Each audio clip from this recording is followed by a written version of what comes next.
आकाशवाणी दिल्ली से प्रस्तुत है कार्यक्रम स्वास्थ्य पत्रिका हमारी सेहत।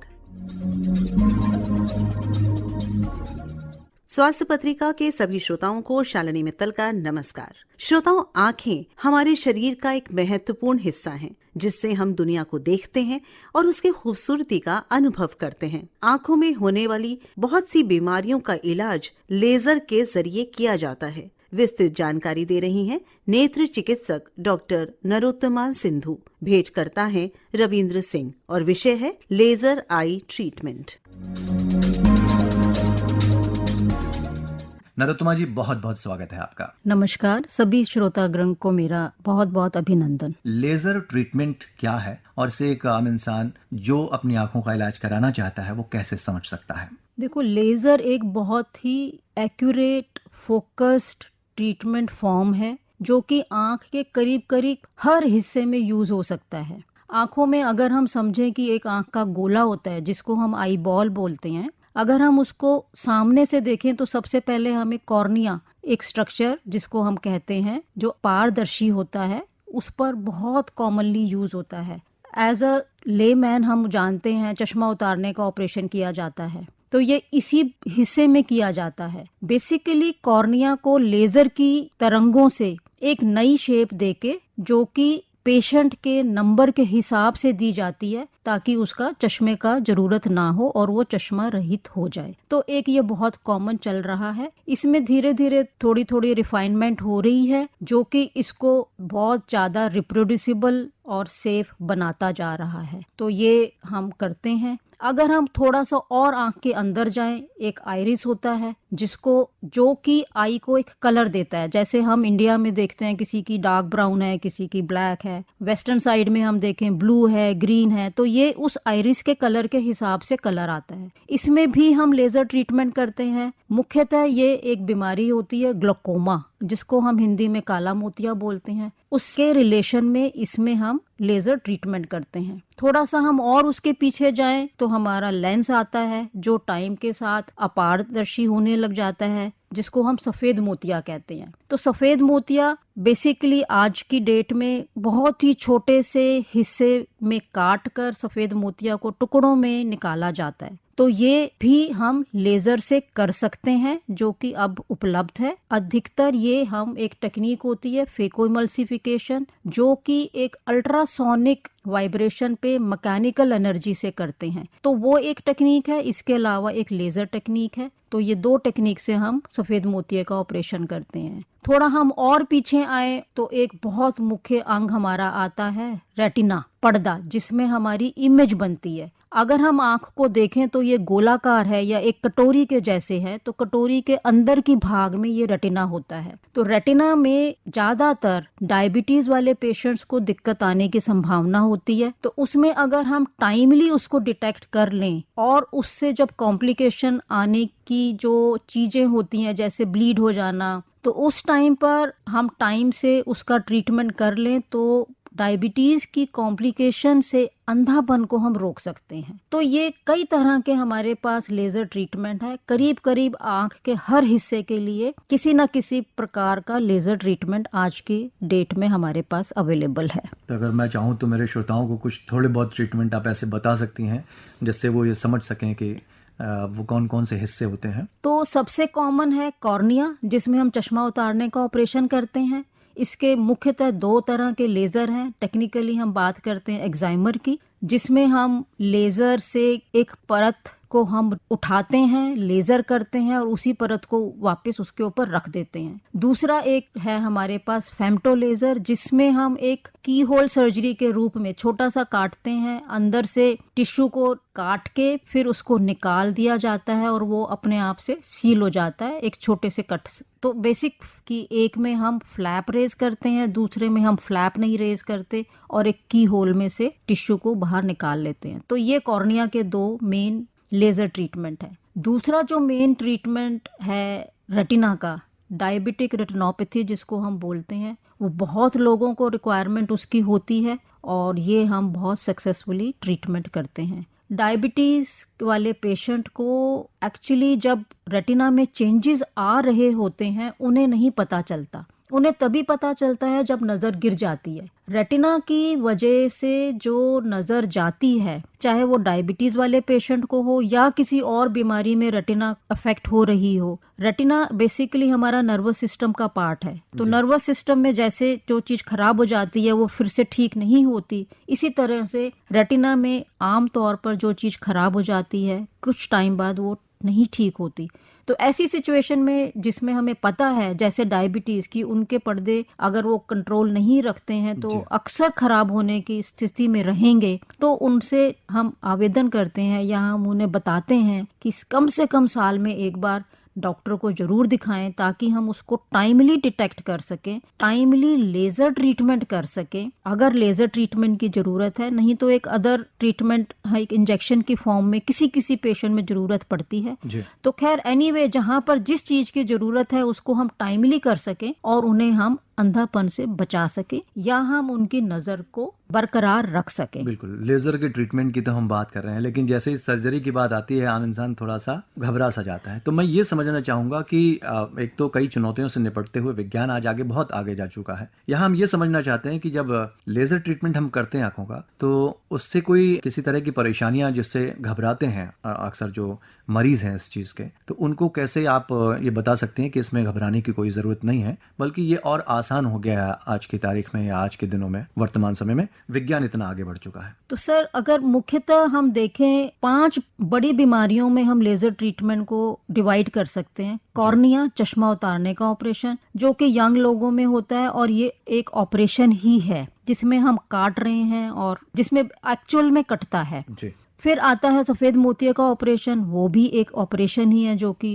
एक्चुअल दोनों चीज हम ऑपरेशन थिएटर में जाके करते हैं। तीसरा हम ग्लोकोमा में भी लेजर ट्रीटमेंट करते हैं जिसको हम काला मोतिया बोलते हैं। ये जो ट्रीटमेंट है ये ऑपरेशन नहीं है, ये प्रोसीजर है, ओपीडी में बैठकर ट्रीटमेंट किया जाता है। तो एक मोटा मोटा मैसेज ये है कि हर लेजर ट्रीटमेंट ऑपरेशन नहीं है। तो जब हम बोलते हैं कि ये लेजर प्रोसीजर है तो पेशेंट को उसी भाव में उसको समझना है कि हाँ ये ऑपरेशन नहीं है, ये ट्रीटमेंट है। ऑपरेशन और ट्रीटमेंट में जो हमें सावधानियां बरतनी होती है सर्जरी के बाद या ट्रीटमेंट के बाद वो भिन्न होती हैं। जो ये प्रोसीजर्स होते हैं, ओपीडी प्रोसीजर्स होते हैं, उसमें ना तो कोई एडमिशन रिक्वायर्ड होता है, ना उनकी आफ्टर केयर बहुत बड़ी होती है। तो इसलिए इससे घबराना नहीं है जब कभी हम बोलें कि हाँ लेजर ट्रीटमेंट करना है। और एक मैंने आपको रेटिना का लेजर बताया है, अगेन वो भी ओपीडी प्रोसीजर है, मरीज आता है, प्रोसीजर कराता है और चला जाता है। तो रेटिना वाले जो प्रोसीजर है लेजर प्रोसीजर, वो कई बार हम कई सिटिंग्स में करते हैं कि आज एक हफ्ते हमने ये किया, फिर हम वेट करेंगे, अगले एक हफ्ते फिर हम सेकंड सिटिंग करेंगे। तो ऐसे की रेटिना में क्या सिचुएशन है, कितनी बड़ी बीमारी का रूप वो ले चुकी है, उसके हिसाब से हम लेजर को सिटिंग्स के हिसाब से करते हैं। थोड़ा सा एक कदम आगे बढ़ते हैं। आपने चूंकि डायबिटीज का जिक्र किया तो ये थोड़ा सा समझना चाहेंगे कि इसकी एक समय सीमा भी होती है कि आप अगर समय रहते इसका इलाज करा लें तो ज्यादा बेहतर रहता है। क्या वाकई इसकी कोई समय सीमा होती है या आम समय में जैसे हम ट्रीटमेंट कराते हैं डायबिटीज में भी हम उसी तरह से इसका इलाज करवा सकते हैं? देखो ये तो हमें अच्छे से समझ लेना चाहिए कि बीमारी टाइम के हिसाब से नहीं चलती है, बीमारी अपना हिसाब से चलती है। तो बीमारी का क्या रूप है, उससे कितना नुकसान हो सकता है कितने टाइम में, और वो नुकसान रिवर्सिबल है कि नहीं, इस चीज को अच्छे से समझ के मरीज को आगे चलना है। अगर हम पर्टिकुलरली डायबिटीज से रिलेटेड रेटिना में डैमेज, जिसको डायबिटिक रेटिनोपैथी कहते हैं, उसके बारे में बात करें तो डायबिटिक रेटिनोपैथी एक नजर को पूरी तरह से खराब करने का पोटेंशियल रखती है। तो पोटेंशियल रखती है इसका मतलब क्या है कि इसको बचाया भी जा सकता है। तो बचाने के लिए इसको सही टाइम पे पकड़ना और सही टाइम पे इसका सही रूप से इलाज करना, अगर ये दोनों चीजें हम अच्छे से कर लेते हैं तो डायबिटिक रेटिनोपैथी से विजन को बिल्कुल बचाया जा सकता है। तो इसमें इम्पोर्टेंट क्या चीज हुई, सही टाइम पे डिटेक्ट करना। और सही टाइम पे कैसे डिटेक्ट हो सकता है, मरीज को सही टाइम पर आना। मरीज कैसे जाने कि ये सही टाइम है, यहाँ पे मैं एक बहुत बड़ा मैसेज दूंगी कि मरीज नहीं जान सकता, क्योंकि अर्ली स्टेज में मरीज को कोई भी दिक्कत नहीं होती। तो फिर कैसे हम उसको अर्ली स्टेज में पकड़ सकते हैं? तो एक ही तरीका है कि नियम के अनुसार साल में एक बार मरीज को अपने नेत्र विशेषज्ञ के संपर्क में आना है, चाहे उसको कोई दिक्कत है चाहे नहीं है। तो आज अगर किसी को डायबिटीज का लेबल लगा है, उसी टाइम उसको ये दिमाग में सोच लेना है कि साल में एक बार जरूर मेरे को डॉक्टर को दिखाना है। दूसरा, मैं यहाँ पे एक और बात आपको बताना चाहूंगी कि डायबिटीज में जैसे हम जानते हैं बहुत सारी बीमारियां साथ साथ आती हैं। जैसे उस डायबिटीज का असर हार्ट पे आता है या किडनी पर आता है, आई में हम डायबिटिक रेटिनोपैथी की फॉर्म में बता रहे हैं। इसी तरह से डायबिटीज के पेशेंट्स को ग्लूकोमा मतलब काला मोतिया भी आम लोगों के हिसाब से ज्यादा आने की संभावना होती है। अब ग्लूकोमा के भी कोई लक्षण नहीं होते, तो जब आप नेत्र विशेषज्ञ के पास जाएंगे तो उसकी वो पूरी तरह से ड्यूटी होती है और हर नेत्र विशेषज्ञ अपनी ड्यूटी में ये पूरा कोशिश करता है कि वो इन बीमारियों की जिसमें कोई लक्षण नहीं होते उसको आपकी आंख में क्या दशा है उसको वो देख ले। तो इसी तरीके से हम इनसे बच सकते हैं। बिल्कुल। और इसकी आपने वेसल्स की सूजन या संबंधित बीमारियों के बारे में भी बात की थी। अगर हम ये कहें कि जब लोग ऑपरेशन के लिए जाते हैं उनको आप सलाह देती हैं, तो क्या उसके लिए एक पेशेंट को पहले से कुछ तैयारियां करनी होती हैं, कोई हिदायत दी जानी चाहिए कि जब आप ऑपरेशन के लिए आते हैं तो इन बातों का आपको ख्याल रखना है? अगेन, ये जो ऑपरेशन है और ये जो ट्रीटमेंट है ये इंटरचेंजेबल नहीं है।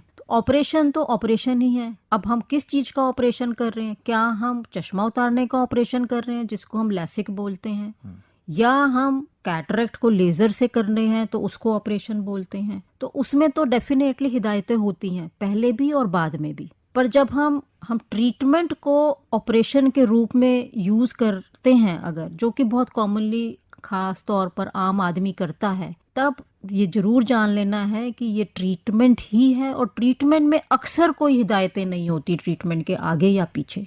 मोतियाबिंद का ऑपरेशन आजकल बहुत ही डिफरेंट हो गया जो आज से 3-4 दशक पहले था। कैटरेक्ट सर्जरी में आजकल 2 मिलीमीटर 3 मिलीमीटर से ऑपरेशन किया जाता है, मतलब इतना सा हम काटते हैं, कोई टांका नहीं आता। तो ये सब जो टेक्नोलॉजी आई है वो अपने साथ बहुत सारे एडवांटेजेस लेकर आई हैं, और मेन एडवांटेज ये है कि मरीज जल्दी से जल्दी अपनी वापस काम करने की प्रक्रिया में शामिल हो सके। डॉक्टर नरोत्तमा जी, फॉलोअप की आपने बात करी, तो फॉलोअप पर भी थोड़ी सी चर्चा कर लेते हैं कि अलग अलग तरह से तो ट्रीटमेंट होता है आंखों का, लेजर ट्रीटमेंट, तो क्या अलग अलग तरह से फॉलोअप भी इसका करना होता है? बिल्कुल। जहाँ पे हम लेजर से ऑपरेशन कर रहे हैं, अगेन मैं रिपीट करूंगी, जैसे कॉर्निया में चश्मे उतारने का ऑपरेशन हुआ जी, लेजर से हम कैटरेक्ट सर्जरी, सफेद मोतिया जिसे हम बोलते हैं, उसका ऑपरेशन हुआ, उसमें हम वेरी नेक्स्ट डे मरीज को देखते हैं, वेरी नेक्स्ट डे। जहाँ पर ट्रीटमेंट हुआ, लेजर ट्रीटमेंट, जैसे डायबिटिक रेटिनोपैथी का ट्रीटमेंट हुआ,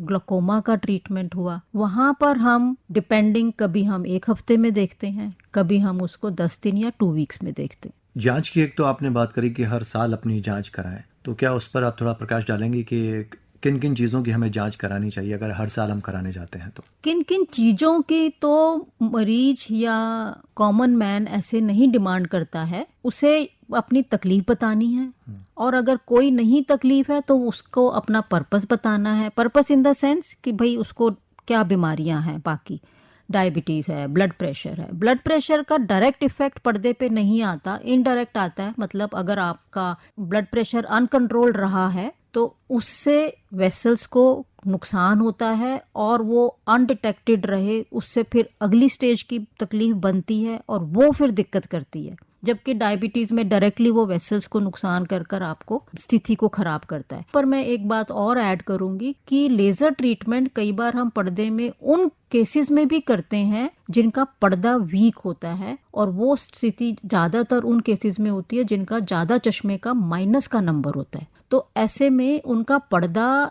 छिद सा जाता है। पर्दा जब हम बोलते हैं वीक है तो उसमें वो छिदा हुआ होता है, जिसको हम लैटिस बोलते हैं। उसमें फिर बाद में होल बन जाते हैं, और होल के बाद फिर वो पर्दे को उठा देता है। तो हाई नंबर केसेस में होने के चांसेस ज्यादा होते हैं। तो ऐसे वाले पेशेंट्स को भी 6 महीने में नहीं तो साल में कम से कम एक बार अपना डिटेल्ड, हम बोलते हैं डिटेल्ड रेटिनल चेकअप, जो कि डायलेटेशन में होता है, मतलब पुतली फैलाकर किया जाता है, और हम स्पेसिफिकली हम देखते हैं कि कहीं पे लैटिस विद होल्स या सिंपल होल्स तो नहीं पड़े हुए, और वहां पर भी हम लेजर, बराज लेजर हम करते हैं। वो भी एक ट्रीटमेंट है, ऑपरेशन नहीं है, ताकि पर्दा खिसकने की चांस को हम कम कर सकें। तो एक ये नई इंडिकेशन जो मैंने अभी बताई है, उसको भी आप अपने दिमाग में रखें। खास तौर पे वो पेशेंट जिनको कभी ज्यादा नंबर का चश्मा है या था, या फिर जिनको आंख के आसपास या आंख में कभी चोट लगी थी, तो ऐसे केसेस में रेटिना वीकनेस की संभावना होती है, जिसमें हम लेजर टाइमली ट्रीटमेंट करके रेटिनल डिटैचमेंट से बचा सकते हैं। एक समस्या अब आम हो चली है, ये मोबाइल हम बहुत ज्यादा देखते हैं, और मोबाइल के बाद जिस तरह की प्रॉब्लम एक व्यक्ति के सामने आती है, सारी चीजें फेड होने लगती हैं धीमे धीमे करके।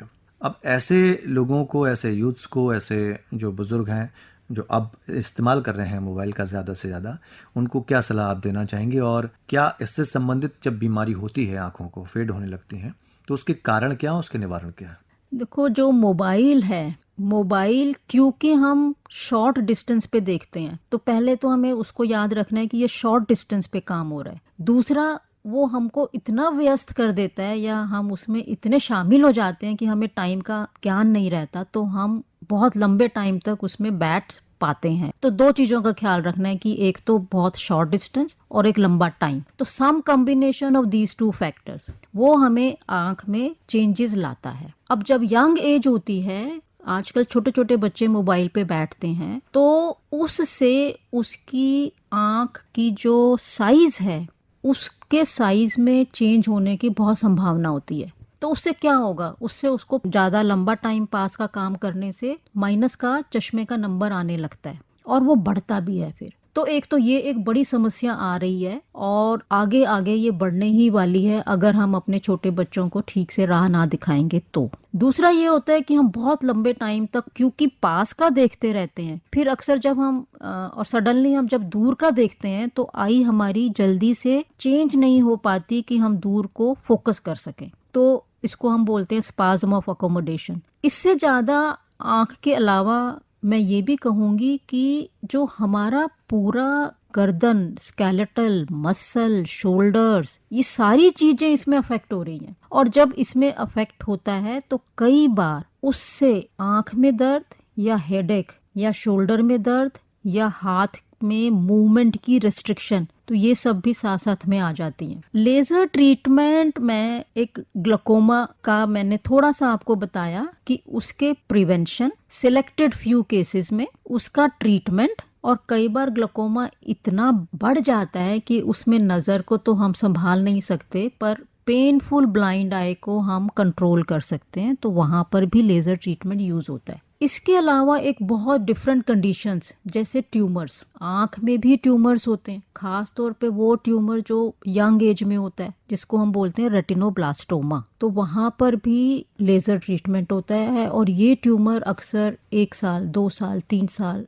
ऐसे छोटे बच्चों को होता है। छोटे बच्चों में 2, 3, 1.5 साल के बच्चे में अगर स्क्विंट होता है तो डेफिनेटली जल्दी से जल्दी उसको दिखा लेना चाहिए। ये ट्यूमर की वजह से भी हो सकता है, भैंगापन ट्यूमर से हो सकता है। तो अब अगर ट्यूमर है तो वो तो फिर बड़े सेंटर में जाना ही जाना है। अब थोड़ा सा हम डॉक्टर्स की भी चुनौतियां पूछ लेते हैं। जब सामान्य इलाज करना पड़ता था और आज वर्तमान दौर में जब लेजर की फैसिलिटी, सुविधा मिल गई है, तो वो क्या चैलेंजेस थे तो जो पहले आपके सामने आते थे, और अब वो कितना आसान हो गया? देखो, लेजर ट्रीटमेंट हर एक टिश्यू के लिए अलग अलग है। तो कॉर्निया का जो लेजर ट्रीटमेंट है, चश्मा उतारने वाला, उसमें आज की डेट में रिफाइनमेंट ही हो रही है कि भाई टाइम कम से कम हो। टाइम ऐसा ही सेकंड्स में होता है कि और कम सेकंड्स में हो, या जब हम लेजर ट्रीटमेंट करते हैं कॉर्निया पे, तो उसका हम एक प्रोफाइल बनाते हैं, कंप्यूटराइज्ड वे में प्रोफाइल बनता है उस कॉर्निया के लिए, मतलब पेशेंट के लिए,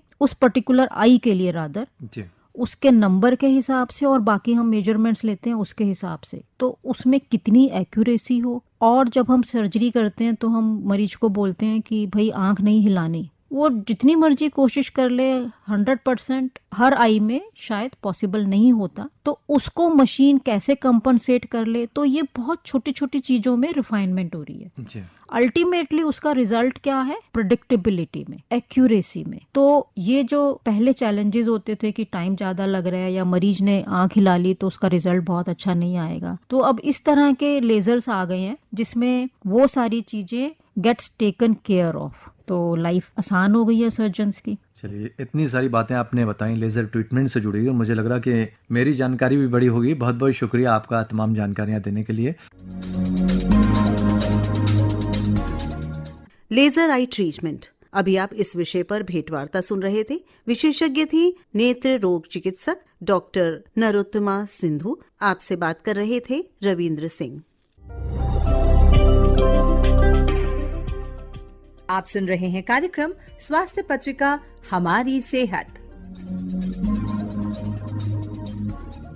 श्रोताओं, आयोडीन एक आवश्यक तत्व है जो मस्तिष्क के सामान्य विकास के लिए आवश्यक है। शरीर में आयोडीन की कमी बहुत सारे विकारों को जन्म देती है। आयोडीन की कमी से होने वाले नुकसान, इसके लक्षण, बचाव और उपचार, इस पर विस्तृत जानकारी दे रहे हैं दिव्या।